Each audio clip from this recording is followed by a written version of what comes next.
next up, we're going to keep on rolling here. I am delighted to introduce John from the Gorge Country Kitchen. And John is also celebrating 25 years in business as of 2022. And John is going to tell his story, and he's also going to teach us all how to say his last name.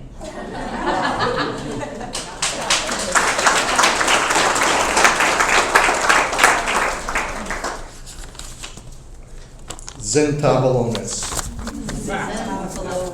Once you get past the X, it's not so bad. Okay, I got it.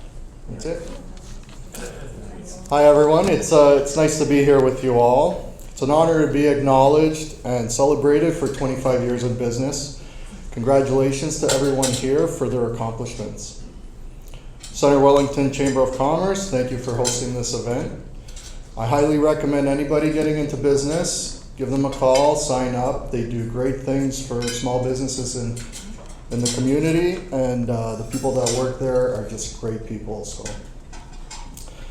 after being in business for 25 years, there's so much to say. I can talk for an hour, but I'll keep it short.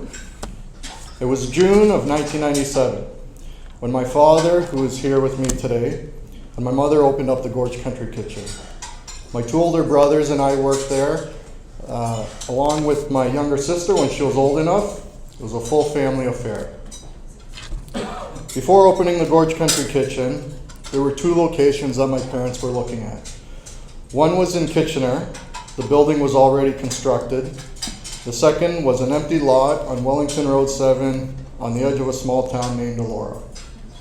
The first option was financially feasible as the building was already constructed. The second option was all in, build from the ground up and hope it goes well. My parents chose option 2, all in.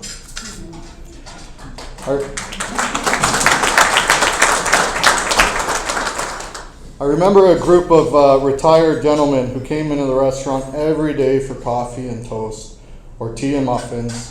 They would tell me stories of how the town was before we opened up.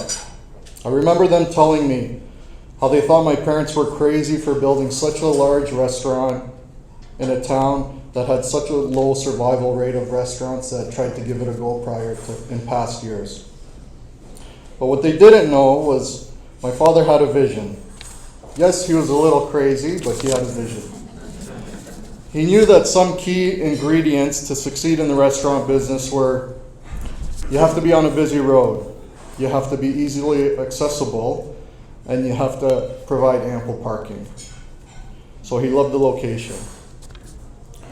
My parents knew what it meant to sacrifice. They worked morning till night, day after day. Their determination was unmatched, and above all, my father knew how to cook, and man, was he good at it. He ran the kitchen, my mother ran the front. Eventually, my brothers and I would take over the family business. Over the years, we expanded and continued our success. I want to thank our amazing staff, all the people that have worked with us in past and who are currently working with us. You have all helped the Gorge Country Kitchen in its success. Thank you to all the customers over the years. We are so grateful to all of you in this community. They've watched our families grow as we have watched their families grow. We are always happy to give back by donating to special events and sponsoring teams. At our 20th anniversary, we were proud to be able to donate $50,000 to the Groves Memorial Hospital Foundation, being the largest independent business fund in the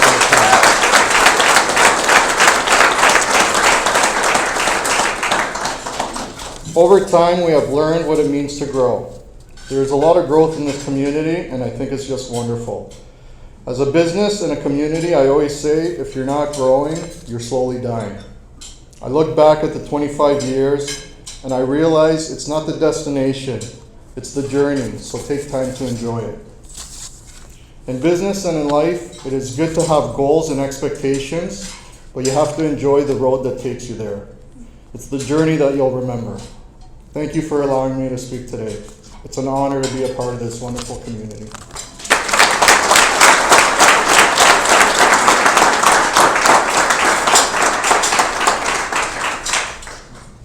Zintabalonis. See, I got it now.